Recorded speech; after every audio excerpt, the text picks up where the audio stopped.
amigos, estamos con el doctor Luis González Posada. Como ustedes saben, él ha sido canciller de la República y ministro también de Justicia, ministro de Justicia, presidente del Congreso, etcétera, etcétera, etcétera. Así que el hombre está calificado para hablar muy bien de muchos temas, entre ellos el papelón internacional que nos ha hecho pasar nuestro presidente. Pero antes de ir a ese asunto, déjame hacerte una pregunta que de repente es indiscreta.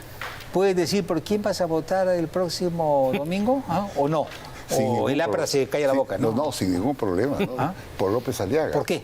Por una razón muy simple. El IVA necesita un gerente, una persona eficiente empresarialmente que pueda cambiar la situación dramática en que se encuentra en la ciudad. Y evidentemente él es el mejor. Lo ha demostrado a través de toda su vida. O sea que yo voy a votar y mi familia va a votar también por López Aliaga. Esto se llama un cherry publicitario, pero todo dice lo que piensa, ¿no? Con todo derecho, el señor López Aliaga no ha puesto un centavo, dicho sea de paso en este programa.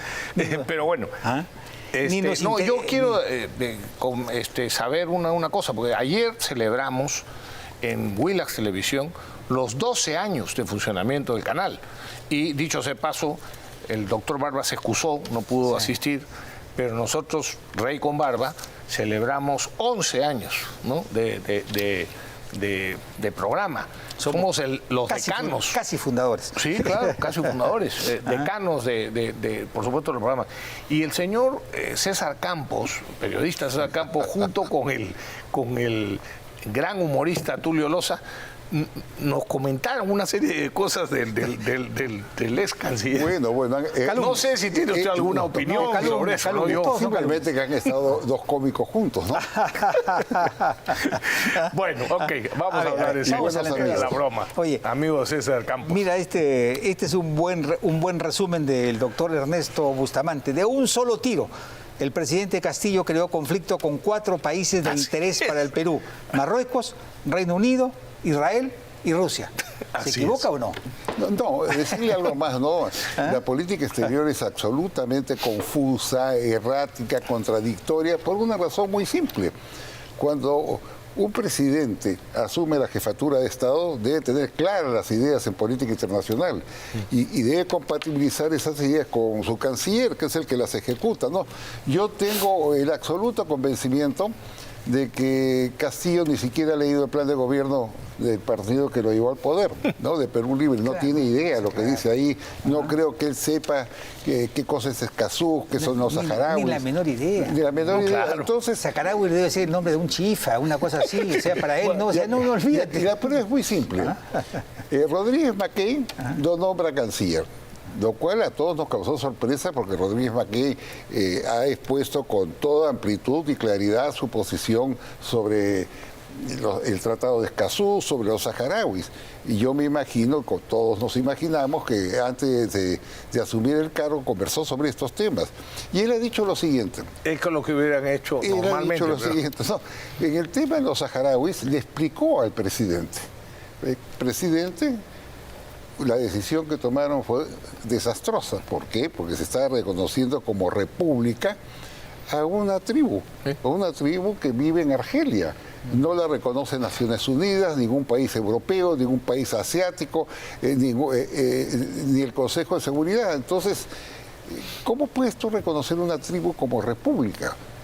Y lo convenció objetivamente y le ordenó, muy bien, entonces usted desconozca, sacó un comunicado, pero de repente a los 20 días... ¿Lo sacaron a él? A los 20 días ve un Twitter, donde nuevamente el presidente reconocía a la República Saharaui, porque en ese lapso deben haberle hablado gente como Verónica Mendoza, por ejemplo, que hace campaña. Rodríguez Cuadros. Que hace campaña. Y Rodríguez Cuadros, que es el gran factotum de todo esto, ¿no? El que maneja todo ese grupo, no de ahora, hace mucho tiempo. Y le hicieron cambiar. Yo no te puedo asegurar que nunca en la historia del Perú tú no estableces una relación con una entidad o con una república y la desconoces a través de un Twitter. Eso sí ha pasado parte del anecdotario. Oye, pero perdón, yo dudo que Rodríguez Cuadros pueda manejar a un hombre como Forsyth. Yo lo he visto con chasquear los dedos y traerlo. Bueno, o sea, lo dudo, digamos, sinceramente. la política exterior se expresa en una plataforma que tiene dos objetivos: blindar internacionalmente a Castillo, protegerlo internacionalmente entre las denuncias, observaciones, y asociarse con las dictaduras latinoamericanas de Cuba, Venezuela y Nicaragua. Esos son sus dos propósitos. Y esta política la implementan un grupo de embajadores que están retirados hace muchos años, pero que evidentemente tienen experiencia en el manejo diplomático. Así es. Y son los que le dijeron a Castillo: bueno, acá estamos, a su servicio. Uno ha sido canciller, después ha ido a España, otro está en Naciones Unidas, otro está en la OEA, cumpliendo su papel de blindadores. Esa no es la política exterior del Perú. Por eso que usted tiene tantas contradicciones, ¿no? Confuso. Usted llega para aplicar una política, pero yo no creo que el presidente Castillo siquiera leyera el programa del partido. No, y si lo hubiera leído una persona sensata también se hubiera ridiculizado. Oye, leí un artículo tuyo donde yo no sabía esto, ¿no? Que la CEPAL depende, claro, de las Naciones Unidas, ¿no? Y tiene un presupuesto, caracho, bastante millonario. Pero y ahí recuerda quién era la CEPAL, ¿no? Y ahí, ahí trabajan más o menos unos 500 rojos, sí, ¿no? Claro. Dirigidos por una comunista, pero acérrima, una comunista, ¿no?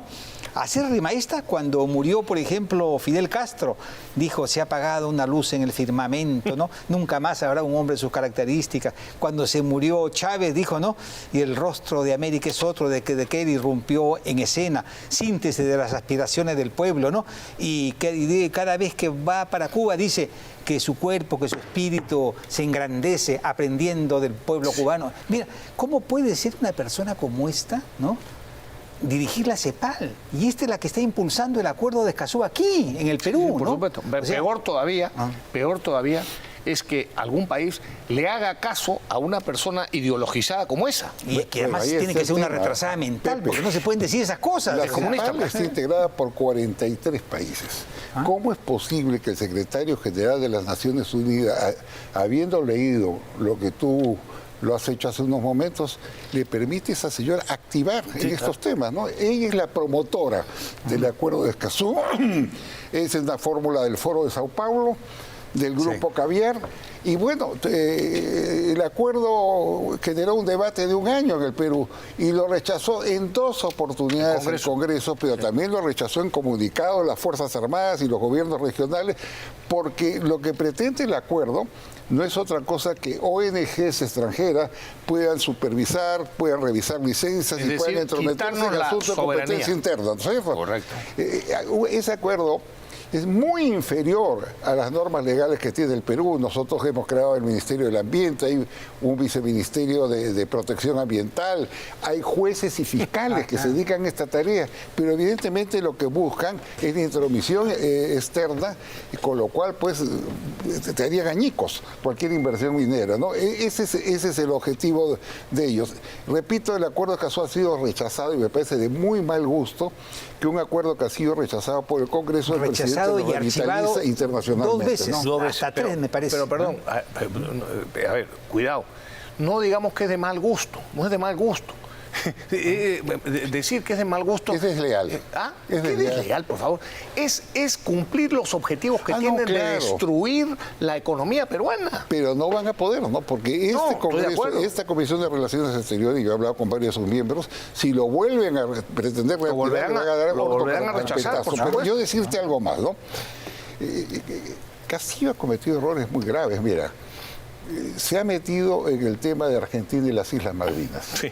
Yo quiero recordarte simplemente lo siguiente. Este es un tema que plantea las Naciones Unidas desde sus comienzos, y en el año 1965 la Asamblea General emitió una resolución por la cual reconocía la disputa por la soberanía de las islas entre Gran Bretaña y Argentina, y exhortaba a que a través del diálogo lleguen a una solución. Muy bien, nunca se llegó a una solución, cada año hace lo mismo, pero además... ¿A qué nos metemos en esa bronca? No tienes por qué meterte, porque no está en tu ámbito de jurisdicción. Además, cuidado, esto es un golpe a Gran Bretaña, porque ellos no olvidan fácilmente que en el conflicto militar que tuvimos con el año con Ecuador, Argentina vendió Así es. ¿No? Vendió 75.000 toneladas de armamento y las introdujo de contrabando al Ecuador para que ataquen a los soldados peruanos. Es decir, la benevolencia que tuvo el Perú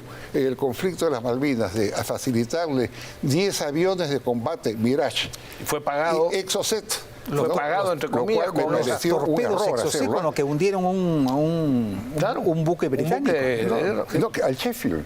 Lo hundieron, un Exocet. Entonces, ha reabierto innecesariamente una herida con una potencia mundial como Gran Bretaña, además gran inversora en el Perú. ¿Para qué lo ha hecho? ¿Sabe para qué?